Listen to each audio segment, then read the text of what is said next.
좀 퀴즈를 하나 좀 내보겠습니다. 성경에 나오는 인물 중에 장사나 사업을 했더라면 아주 잘했을 것 같은 사람을 꼽으라면 어떤 사람이 있을까요? 아브라함이죠. 왜냐하면 아브라함은 하나님하고도 흥정을 하고 이 디스카운트를 하는데 아주 규제입니다. 하나님과 흥정하고 디스카운트 할 정도면 이 세상 사람들과 또 사업을 하면 또 얼마나 잘했겠어요. 오늘 본문에 보면 아브라함은 하나님과 아주 치열한 머리싸움을 하면서 협상을 하고 흥정을 하고 디스카운트를 하는 것을 보게 됩니다. 물론 그가 하나님과 디스카운트를 한 것은 이렇게 뭐 돈을 깎고 돈을 벌고자 함이 아니라 하나님의 심판을 유보하기 위해서 하나님과 흥정을 했던 겁니다. 아브라함이 이 소돔성의 멸망을 막기 위해서 하나님께 제시했던 흥정의 마지노선은 의인 10명이었습니다. 그러나 안타깝게도 이 소돔에는 하나님께서 마지막 보루로 생각했던 의인 10명이 없어서 결국 심판을 받게 되었죠. 우리는 창세기 18장을 이제 시작하면서 하나님께서 다시 아브라함에게 찾아오셨던 것을 살펴보았습니다. 그래서 오늘 본문과 연관을 시켜보면 하나님께서 아브라함을 다시 찾아오셔서 하시고자 했던 일이 두 가지 있었다는 것을 알게 됩니다. 첫 번째는 우리가 지난번에 살펴본 것처럼 사라를 만나서 하나님의 약속을 잘 믿지 못하는 사라에게 그 후손에 대한 이삭에 대한 약속을 확실하게 해주는 거였습니다. 그래서 마지막에 보면 웃음 논쟁을 하잖아요, 그죠? 네가 웃었다. 아니요, 안 웃었어요. 아니라 웃었다. 이러면서 그런 이 웃음 논쟁을 통해서 사라가 하나님의 약속을 온전히 믿지 못했구나라는 것을 깨닫게 하고 또 그에게 새로운 믿음을 주시기 위함이었죠. 두 번째 이 목적이 오늘 본문에 나오는 것을 보게 됩니다. 그것은 아브라함에게 소돔에 대해서 이 소돔에 있어질 일들에 대해서 말씀하기 위해서 오셨다는 것을 보게 됩니다. 오늘 본문의 개요를 말씀드리면 이렇습니다. 16절에 나오는 것과 같이 아브라함의 집을 방문해서 대접을 잘 받고 사라를 만났던 이 손님으로 왔던 이 세 명이 이제 대접을 잘 받고 용무를 마치고 이제 장소를 이동을 하기 위해서 떠나게 됩니다. 집을 이제 떠나게 될 때 아브라함은 마지막까지 이분들을 잘 섬기기 위해서 아마 한동안 멀리까지 배웅을 나갔던 것 같습니다. 그래서 그럼 우리도 그 귀한 손님이 오셨다 가시면 어떻게 해요? 그냥 방 안에서 잘 가세요 이렇게 안 하잖아요. 그럼 그때부터 이제 또 밀당이 시작되는 겁니다. 또 접대하는 입장에서는 저 밑에까지 내려간다고 그러고 또 손님 입장에서는 아이 됐다고 그만 나오라고 그러고 이제 이러면서 이제 밀당이 되잖아요. 그러니까 아마 아브라함도 떠나가는 이 손님들을 향해서 아마 한동안까지 이렇게 배웅을 나갔던 것 같습니다. 근데 배웅을 받아서 가던 이 세 명의 인물 중에 한 분이 이제 하나님이시지 않습니까? 이따가 다시 살펴보게 될 텐데 이 하나님이 갑자기 아브라함에게 안 하려고 했던 것 같은데 하려고 했던 말씀을 하나 이렇게 탁 던집니다. 자, 그게 이제 17절 말씀입니다. 여호와께서 이르시되 내가 하려는 것을 아브라함에게 숨기겠느냐 이렇게 말씀을 시작을 하시죠.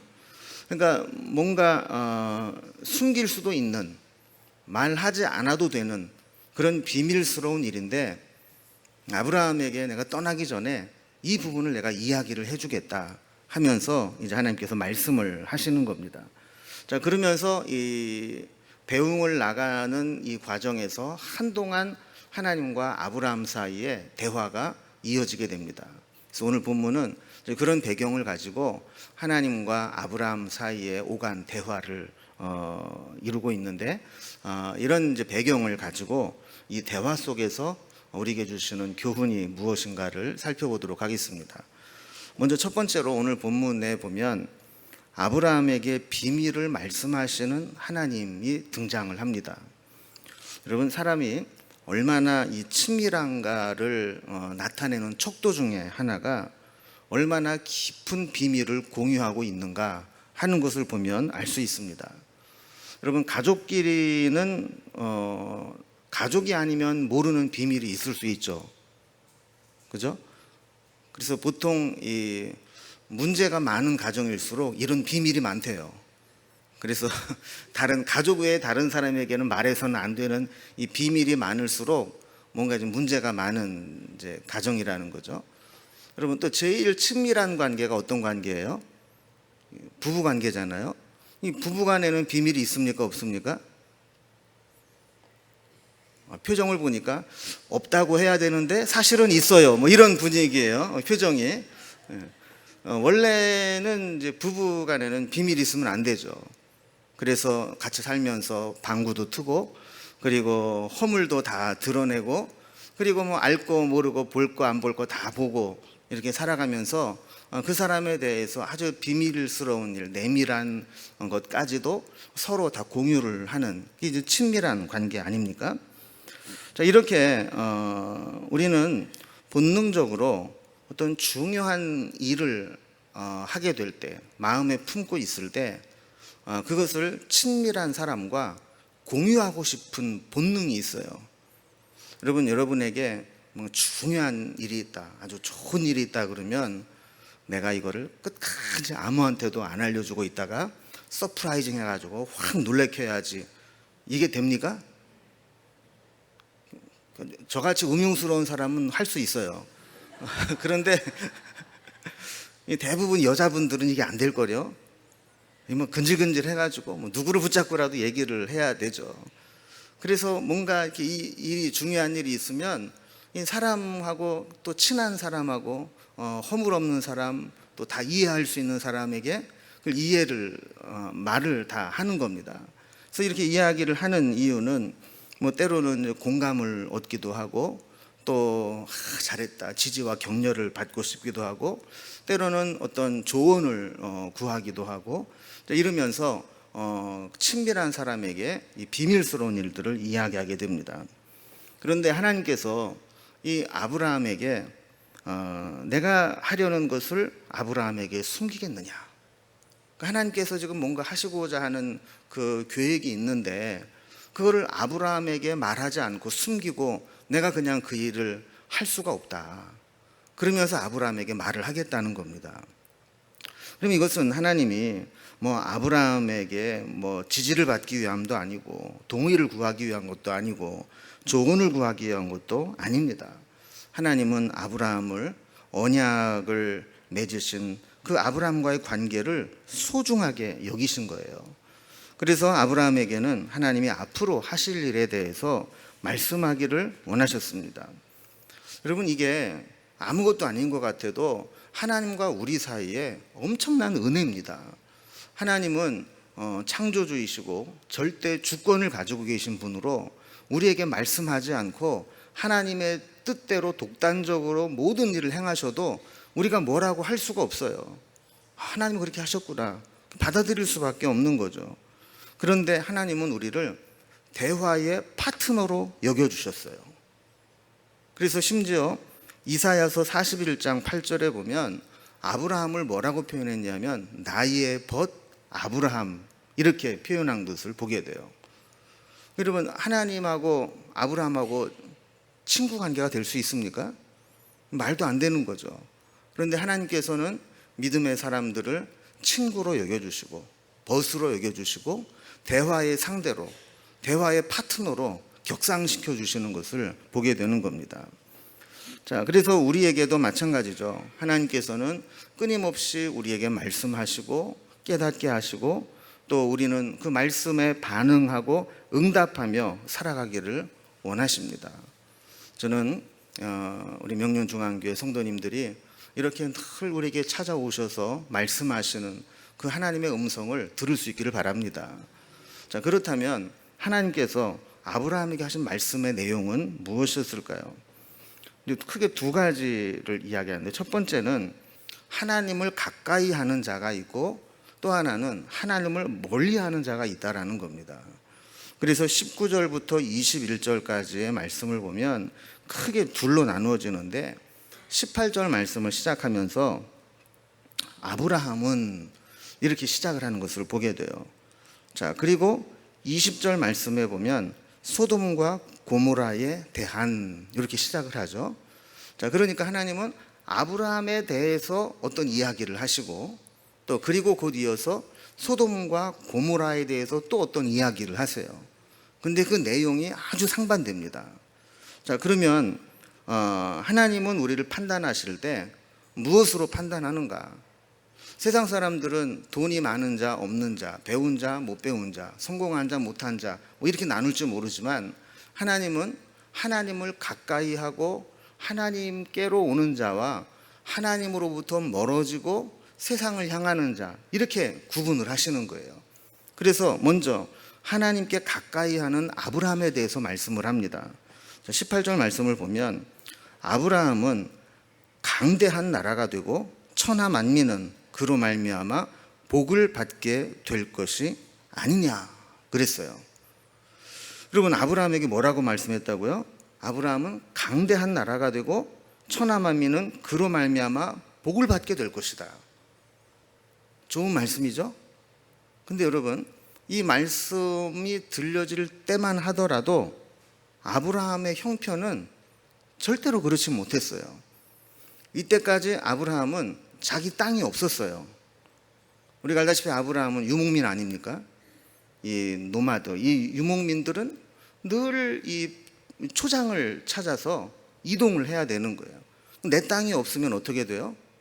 아무리 좋은 목초지가 있어도 땅 주인이나 미리 터를 잡고 있는 사람이 나가 그러면 나가야 돼요. 그리고 만약에 안 나가려면 어떻게 해야 됩니까? 싸워야 돼요. 지금 상황이 그런 상황입니다. 잠시 후에 살펴보게 될 소돔과 고모라는 이에 비해서 어땠어요? 아브라함에 비해서 거기는 아직 도시국가 형태이기는 했지만 이 국가의 틀을 가지고 있었던, 여러분 국가의 3요소가 뭡니까? 예, 그거예요. 예. 그래서 국민이 있어야 되고 영토가 있어야 되고 주권이 있어야 되고. 그래서 이 도시국가라는 얘기는 비록 도시이기는 하지만 이 도시라고 하는 그 영토가 있었고 거기 살고 있는 사람들이 있었고 거기에 누구도 침범하지 못하는 주권이 있었던 그런 도시국가를 이루고 있었다는 거예요.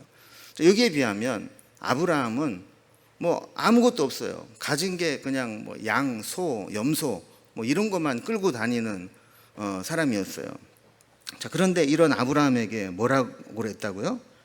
너는 강대한 나라가 될 것이다. 그리고 천하 만민은 너로 말미암아 복을 받게 될 것이다. 지금은 내 땅 한 평 없이 이렇게 여기저기 나그네처럼 흩어 다니는 신세지만 하나님께서 마지막에는 너를 아주 강대한 나라가 되게 만들 것이고 그리고 모든 나라가 네 덕을 보고 너로 인해서 복을 받게 될 것이다. 이렇게 말씀을 하시는 겁니다. 자, 그리고 19절에 보면 내가 그로 그 자식과 권속에게 명하여 여호와의 도를 지켜 의와 공도를 행하게 하려고 그를 택하였나니 이는 나 여호와가 아브라함에게 대하여 말한 일을 이루려 함이니라 그랬어요. 이 말씀이 무슨 얘기냐면 하나님은 아브라함에게만 복을 주시는 것이 아니라 그의 자식과 권속에게도 계속해서 이 복이 이어지기를 원하신다는 거예요. 여러분, 이 권속이 뭐예요? 권속? 우리가 기도할 때도 주의 권속 뭐 이런 얘기 하잖아요, 그죠? 이 권속은 한 집에서 거느리고 사는 식구예요. 그러니까 우리가 주의 권속이다 그러면 우리는 한 식구라는 뜻이에요. 한 가족이고 식구다. 그러니까 아브라함뿐만 아니라 아브라함의 자식들 그리고 아브라함을 통해 이루는 모든 식구들, 이 모든 사람들에게 뭐라고 명하느냐 하면 여호와의 도를 지켜 의와 공도를 행하게 하려고. 그러니까 여러분 보세요. 하나님께서 아브라함에게 복을 주시기는 하는데 강력한 나라, 강대한 나라가 되고 천하 만민이 복을 받게 하기는 하는데 조건이 있다는 겁니다. 그게 어떤 조건이라고요? 하나님의 도를 지켜 의와 공도를 행하게 하는 것. 그러니까 계속해서 말씀을 가르치고 말씀대로 살아가도록 하는 것. 이것만 된다면 하나님께서는 아브라함과 그의 자손과 그의 권속들에게 이 약속하신 축복을 주시겠다는 겁니다. 여러분, 왜 우리에게 말씀이 필요할까요? 왜 우리가 자녀들에게 이런 말씀을 계속해서 가르쳐야 될까요? 그 이유는 우리도 말씀이 없으면 세상 사람들과 다를 바가 없기 때문에 그래요. 여러분이 예수 믿고 나니까 천사가 된 줄 아세요? 여러분도 속이 시커멓잖아요. 안 그래요? 다 속 안 뒤집어 봐서 그렇지, 다 속 까뒤집어 보면 여러분 부끄럽고 창피해가지고 내보일 수 없는 속들이 얼마나 많습니까? 근데 그나마 이게 이렇게 컨트롤되고 조절이 되는 거는 뭐예요? 말씀이 있으니까. 말씀이 계속 들려지고 말씀에 찔림을 받고 말씀을 통해 내 모습을 비춰보고 하다 보니까 그래도 그나마 이게 눌러지고 다듬어지고 절제된 게 지금 우리의 모습이잖아요. 그런데 만약에 우리에게 말씀이 없어져 버렸다, 말씀이 들려지지 않고 말씀이 내 삶의 기준되지 못한다 그러면 여러분, 우리랑 안 믿는 사람이랑 다를 게 뭐가 있어요? 똑같은 거예요. 그래서 하나님은 아브라함에게 너에게 내가 강대한 나라가 되고 천하만민이 너로 복을 받게 하겠지만 그것이 또 내 자식들과 권속들에게 이어지기를 원하지만 그렇게 되기 위해서는 내가 명한 여호와의 도를 지켜 의와 공도를 행하게 하라. 이 말씀을 우리에게 주시는 거예요. 그래서 하나님은 아브라함과 이 아브라함으로부터 생겨나게 될 이 자손들이 이렇게 하나님의 강대한 나라를 이루고 또 하나님의 그 축복을 받고 또 나눠주는 민족이 되기를 원하셨던 거죠. 자, 그럼 두 번째로는 하나님을 떠나간 소돔과 고모라에 대해서 말씀을 합니다. 20절에 보면 여호와께서 또 이르시되 소돔과 고모라에 대한 부르짖음이 크고 그 죄악이 심히 무거우니 그랬습니다. 여러분, 아까 18절 19절에 보면 이 아브라함에 대해서 후손이 될 때는 막 흥분이 되잖아요. 그죠? 야, 우리도 이랬으면 좋겠다, 우리도 이런 축복을 받으면 좋겠다. 근데 20절 말씀을 보면 어때요? 이 소돔과 고모라에 대해서는 매우 심각하게 말씀합니다. 이 소돔과 고모라에 대한 부르짖음이 크고 죄악이 심히 무겁다 그랬어요. 그럼 여기 보면 이 죄에 대해서 아주 재미있게 표현한 장면이 나와요. 죄의 부르짖음이 크다 그랬어요.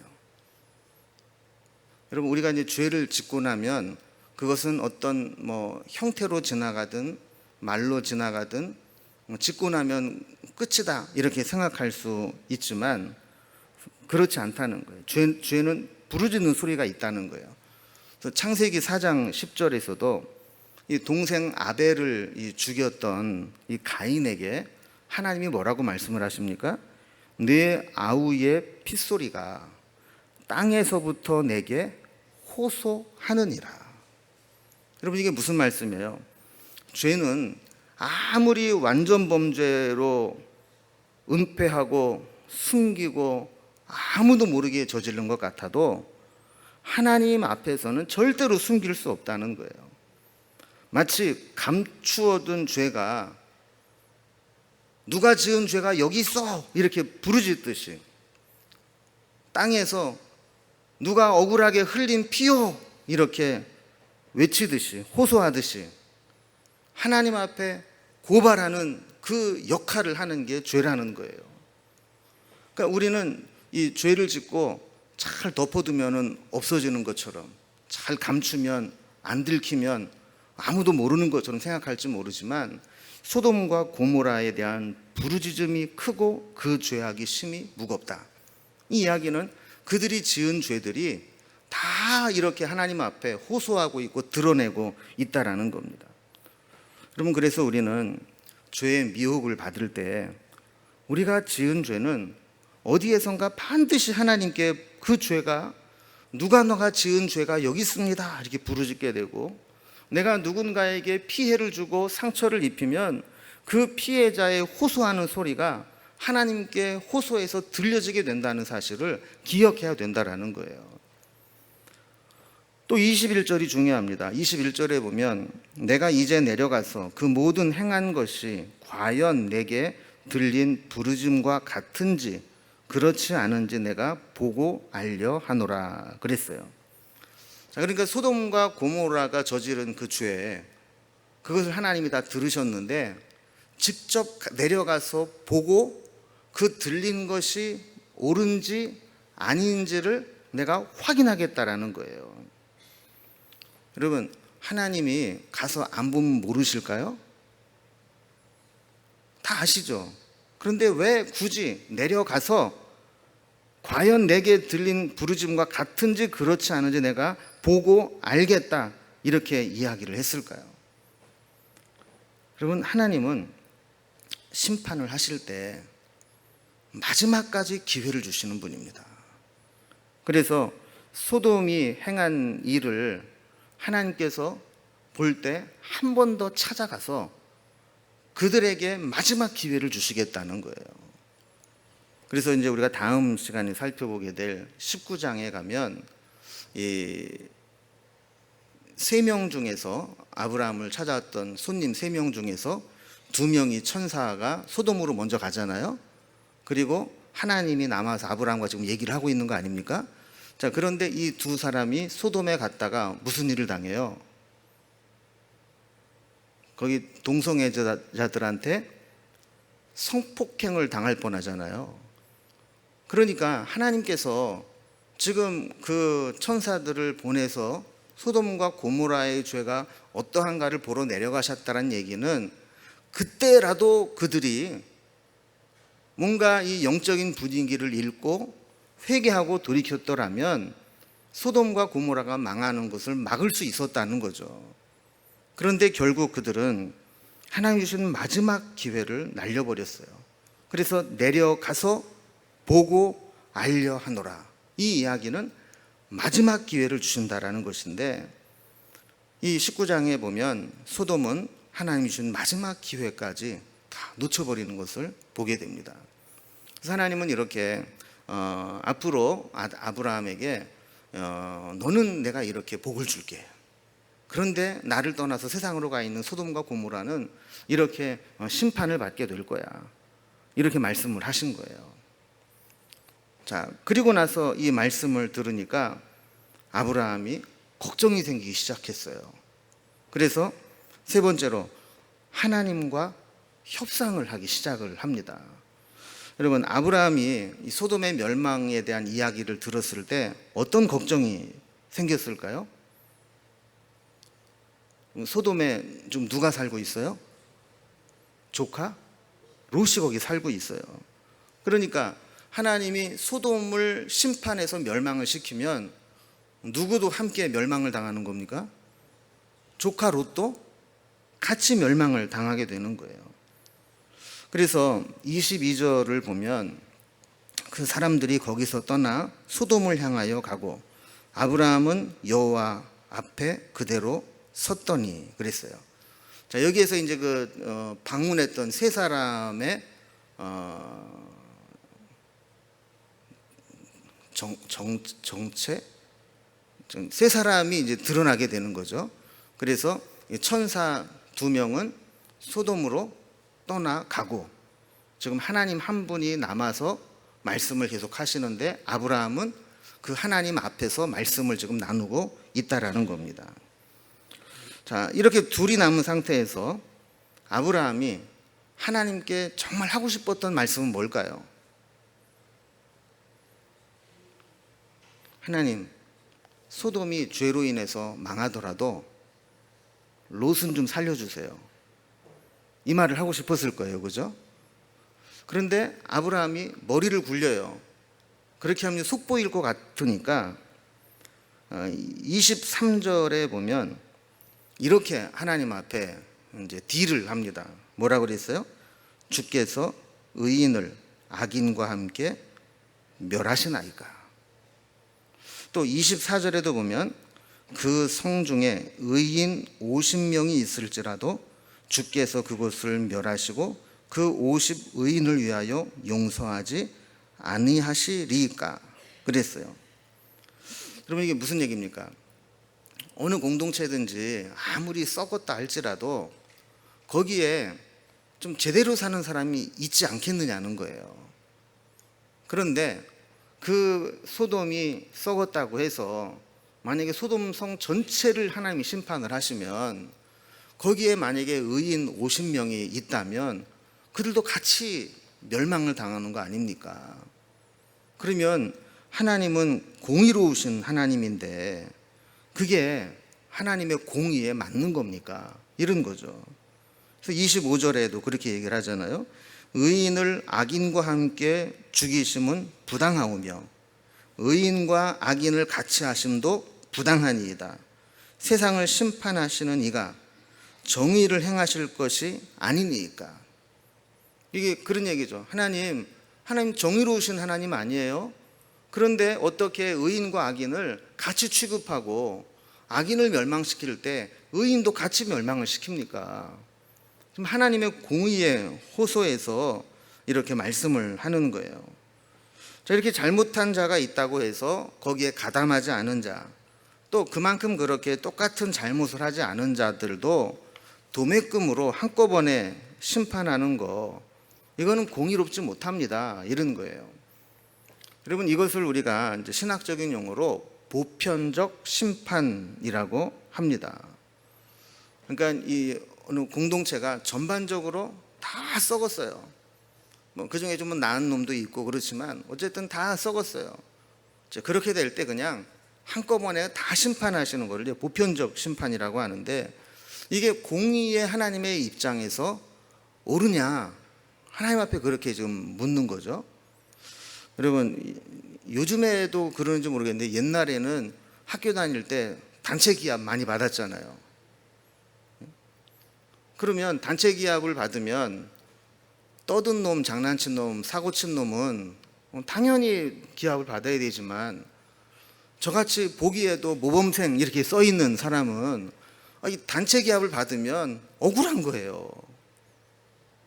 나는 떠들지도 않았고 얌전하게 있었는데 왜 같이 기합을 받고 같이 매를 맞고 그래야 되느냐. 그러니까 단체 기합 받으면 반드시 억울한 사람이 생기게 됩니다. 그러니까 이 보편적 심판이라는 게 그런 억울한 사람이 생길 수 있다라는 거죠. 자, 우리는 여기에서 아브라함의 인품을 보게 됩니다. 이 아브라함이 조카 롯을 아주 긍휼히 여기는 마음이 있어요. 근데 여러분 사실 보세요. 아브라함에게 조카 롯은 어떤 존재입니까? 뭐 이렇게 대단한 존재가 아니에요. 또 그렇다고 해서 조카 롯이 믿음이 좋아서 참 믿음 때문에라도 내가 쟤는 살려야 돼, 이런 존재도 아니에요. 항상 그는 세상적이고 물질적인 것을 추구하는 사람이었어요. 심지어는 좀 외삼촌 덕분에 먹고 살만해지니까 이제 삼촌 아브라함하고 맘먹으려고 그래요. 그래서 아브라함이 사실은 그 어린 롯을 데리고 갈대아 우르부터 아버지도 없는 그 조카를 데리고 아버지처럼 데리고 온 거 아닙니까? 하란까지 데리고 왔다가 가나안으로 데리고 와서 이제 어느 정도 크니까 야, 너도 이제 네 양도 좀 쳐봐라. 그래서 이제 양도 나눠주고 이래서 이제 같이 좀 살만해지니까 이 아브라함하고 이 롯의 종들이 서로 막 번창해지고 목초지는 좁아지고 그러니까 어떻게 해요? 다투는 거예요. 그리고 이런 버르장머리 없는 놈이 어디 있어요? 설령 다투더라도 제대로 된 놈이라면 어떻게 해야 돼요? 자기 종들을 막 혼내키면서 니들이 감히 어디다가 다투느냐고, 니들이 나오라고, 이래야 될 판에 끝까지 한번 해보자고 지금 덤비는 거 아닙니까? 그래서 아브라함이 어떻게 해요? 야, 이제는 우리가 갈라서야 되겠다. 도저히 같이 못 있겠다. 그러면서 네가 좌하면 나는 우할 것이고 네가 우하면 나는 좌할 테니까 네가 먼저 선택해라 그랬잖아요. 그러면 이 제대로 된 놈 같으면 또 어떻게 해야 돼요? 삼촌 먼저 택하시라고. 이놈이 그냥 이 소할 땅, 이 소돔과 고모라가 있는 이 사해의 이 밑부분, 그 땅을 차지하겠다고 그쪽으로 홀딱 가버리네요. 여러분, 그리고 거기 가서 또 그냥 제대로 잘 살면 또 모르는데 이 그돌라오멜 이 동방에서 연합군이 또 쳐들어와 가지고 다 빼앗아 가고 포로로 또 끌고 가잖아요. 그러니까 여러분 보세요. 아브라함에게 있어서 조카 롯은 평생의 짐입니다. 계속해서 마음을 쓰게 만들고 힘들게 만들고 부담을 주고 불편한 존재였어요. 자, 그렇다면 하나님이 소돔을 심판을 하든 뭐 하든 그냥 내버려 두면 될 텐데, 아브라함은 그돌라오멜에 와가지고 붙들려 가니까 자기 사병들을 데려다가 전쟁을 일으키잖아요. 지난번에 살펴봤지만 여러분, 이게 제정신으로 할 수 있는 전쟁입니까? 지금 거기에 5개의 이 연합국이 함께 힘을 모아 싸워도 다 지고 다 빼앗기고 포로로 끌려가는 판에 자기 집에서 키운 318명 데리고 그걸 싸우겠다고 쫓아간 거예요. 이게 제정신으로는 못하는 거죠. 오로지 이 조카를 구하겠다는 이 마음으로. 여러분, 보통 사람들은요, 다른 사람을 도와도 나에게 손해가 되지 않는 선에서만 돕습니다. 좋은 마음으로 도우러 갔다가도 만약에 나에게 피해가 생기거나 심각한 위험이나 또 손해가 생기게 되면 슬그머니 발을 빼는 게 보통 사람들의 마음이에요. 그런데 아브라함은 그러지 않았어요. 자기가 죽을 자리라도 그 조카를 구하겠다고 쫓아갔고, 또 오늘 본문에서도 하나님께서 그 소돔을 멸하시겠다고 했을 때 하나님 앞에 매달려서 이 소돔의 심판을 중지시켜 달라고 기도하는 것을 보게 됩니다. 아까도 살펴본 것처럼 이미 심판을 집행할 천사들은 먼저 떠났어요. 그리고 그들이 가서 소돔의 죄악상을 확인하면 그때부터 이제 심판이 진행이 되는 겁니다. 어떤 책에 봤더니 이것을 마치 시한폭탄의 시계의 카운트다운이 시작된 것과 같다, 이렇게 표현을 해놨어요. 여러분, 영화 같은 데 보면 난 웃기더라고요. 시한폭탄도 빨리 이렇게 해가지고 빨리 터트리면 될 텐데 일부러 한 30분씩 이렇게 해놔요. 그래서 이제 긴장감을 막 주면서 처음에는 이게 조금씩 줄어들다가 나중에 점점 줄어들어서 30분이었던 게 20분이 되고 15분이 되고 10분이 되고 그때부터 5분, 나중에는 30초, 10초, 9, 8, 7, 6, 5, 4, 3, 2 하는데 갑자기 무슨 일이 생겨가지고 이걸 딱 중지를 시키고 그러잖아요.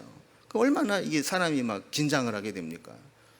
지금 아브라함은 그걸 알았던 거예요. 이미 심판을 집행할 천사들은 소돔으로 떠났고, 그리고 이제 그 소돔의 죄악상이 심해져서 하나님이 확인하면 심판은 진행될 것이고, 이 시한폭탄의 카운트다운은 이미 시작이 됐는데 만약에 이대로 하나님이 심판을 하시면 어떻게 하는가? 그래서 이 아브라함은 하나님께 매달리기 시작합니다. 그러면서 의인 50명을 찾으면 그들도 같이 멸하시겠느냐고. 그러니까 처음에 아브라함은 이 소돔을 보면서 아무리 소돔 땅이 악해도 최소한도 의인 50명은 있겠지, 이 생각을 했던 것 같아요.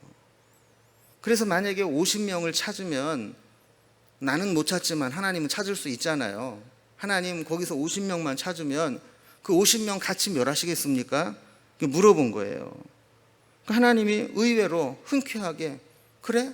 내가 50명만 찾을 수 있으면 그 성읍을 안 멸하지.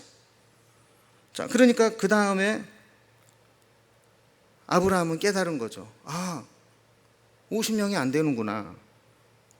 그래서 그 다음에도 아직 분위기 파악을 못하고 하나님은 혹시 50명은 안 되더라도 50명이 한 5명쯤 모자라서 한 45명쯤 되면 그래도 멸하시겠습니까? 그러니까 하나님이 또 그래 45명만 돼도 내가 안 멸하지 그러는 거예요. 그러니까 또 40명은요, 30명은요, 20명은요, 10명은요 이렇게 하면서 마지막 의인의 심판을 면할 의인의 마지노선인 10명까지 다 내려갔는데도 불구하고 의인 10명이 없었던 겁니다. 그리고 우리는 그런 생각을 해볼 수 있죠. 그러면 아브라함이 하는 김에 조금 더 해서 의인 5명, 또 3명, 1명까지 좀 내려가 보지 왜 10명에서 그만뒀나 이런 생각을 할 수도 있겠지만, 아브라함은 이 지난 6번의 하나님과의 이 디스카운트를 통해서 깨달은 거죠. 소돔의 그 죄악이 극에 달했구나.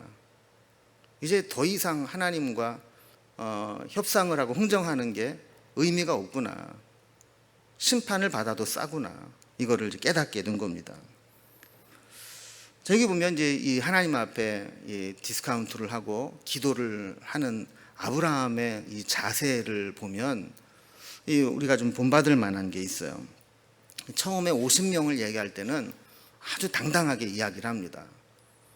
50명 있어도 하나님 같이 심판하실래요? 막 따지듯이 막 그래요. 그런데 분위기가 그게 아니거든요.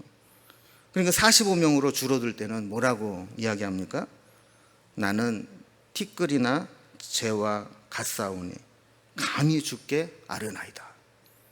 그러다가 30명으로 줄어들 때는 뭐라고 그래요? 내 주여 노하지 마옵시고 말씀하게 하옵소서. 20명으로 줄어들 때는 뭐라고 그래요? 내가 감히 내 주께 아뢰나이다. 그러다 마지막 10명으로 줄어들 때는 뭐라고 그래요? 주는 노하지 마옵소서. 내가 이번만 더 아뢰리이다. 여러분, 아브라함이 지금 하나님하고 지금 이 흥정을 하고 디스카운트를 하는 거는 물건값을 깎듯이 뭐 아님 말고 안 깎아주면 안 사고 이런 문제가 아니었어요. 지금 한 성읍, 또 더 정확하게 말하면 그 소알 땅에 있는 모든 성읍이라고 되어 있어요. 여러분 잘 보세요. 오늘 본문을 잘 보면 소돔만 면해주겠다가 아니고 소돔에서 10명만 찾으면 모든 성읍을 다 구해주겠다, 심판하지 않겠다 그랬어요. 그러니까 이 모든 성읍에 존폐가 걸린 문제이고, 또 어쩌면 아브라함에게도 하나님께 계속 이렇게 번복해서 말씀을 드린다는 것은 하나님께 또 책망을 받거나 노여움을 살 수도 있는 문제였습니다. 그럼에도 불구하고 아브라함은 자기가 할 수 있는 범위 내에서 하나님 앞에 끝까지 매달려서 어떻게 하든지 이 소돔과 고모라 그리고 거기에 살고 있는 조카를 구하려고 애를 썼던 것을 보게 됩니다. 여러분, 그러나 결과는 어떻게 되죠? 우리가 나중에 보겠지만 결국 의인 10명이 없어서 하나님의 심판을 면하지 못하게 됩니다. 자, 그러면 여러분, 의인 10명이라는 의미가 뭘까요? 왜 이 10명이라는 의인이 필요했을까요? 저는 왜 10명일까 이렇게 생각을 해보니까 이 10명은 단순히 어떤 숫자적인 10명이 아니라는 생각을 했어요. 이 10명은 이 소돔의 죄가 보편화되어 있고 죄가 곳곳에 물들어 있어서 의롭게 사는 것 자체가 힘들 때, 여러분 악이 득세하고 이 죄악이 만연할 때는 의롭게 사는 게 오히려 힘들잖아요. 자, 그렇게 될 때 그 죄의 분위기를 반전시켜서 새롭게 의로운 세상을 만들 수 있는 최소한의 구루터기가 의인 10명이라는 겁니다. 그래서 세상이 다 썩은 것 같아도 아직은 누군가는 죄와 치열하게 싸우고 있고, 어쩔 수 없이 악한 세상에서 살아가기 위해서 죄를 짓고는 있지만 그러면서도 내 안에 있는 선한 의지와 계속 싸우고 갈등을 하면서 살아가는 사람. 그리고 아직은 악이 득세하는 세상을 살아가면서도 결국에는 믿음이 이긴다는 소신을 가지고 살아가는 사람. 그래서 그런 사람들 10명이 모여서 힘을 모으게 되면 그 썩은, 그 부패한, 그 죄에 오염된 그 성읍을 다시 새롭게 만들 수 있는 최소한의 숫자가 10명이라는 거죠. 여러분, 그렇잖아요. 이 분위기라는 게 다 죽어가다가도 회생이 될 수 있는 최소한의 힘이 있으면 회생이 돼요. 그런데 그 힘이 없으면 결국은 주저앉게 되는 겁니다. 그 영적으로도 마찬가지죠. 영적으로도 소돔이 그렇게 부패하고 썩었지만 그 속에서 죄와 싸우는 사람, 어쩔 수 없이 죄를 지으면서도 갈등하면서 그래도 믿음이 이긴다, 이 소신을 갖는 사람, 언젠가는 세상이 바뀌고 언젠가는 분위기가 바뀌면 다시 믿음의 세계를 만들 수 있겠다라는 최소한의 사람이 없기 때문에 결국은 심판을 받게 된다는 겁니다.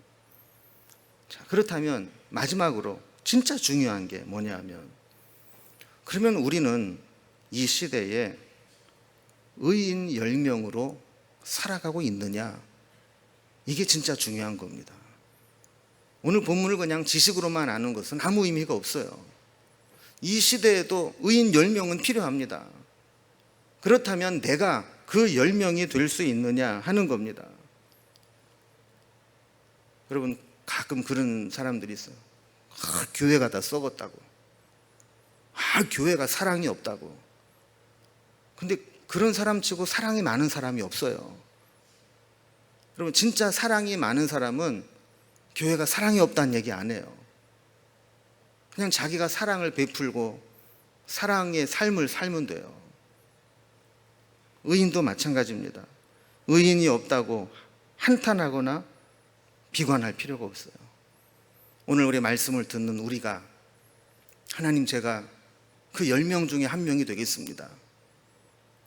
하나님, 제가 아직 포기하지 않는, 아직 하나님을 붙잡는, 아직 믿음으로 사는 그 의인이 되겠습니다. 이것이 우리에게 필요하다라는 겁니다. 오늘 이 심판의 기준을 보면은요, 하나님의 심판은 죄인이 많아서가 아니라 의인이 없어서 당하는 게 심판이라는 거예요. 오늘 본문을 잘 보세요.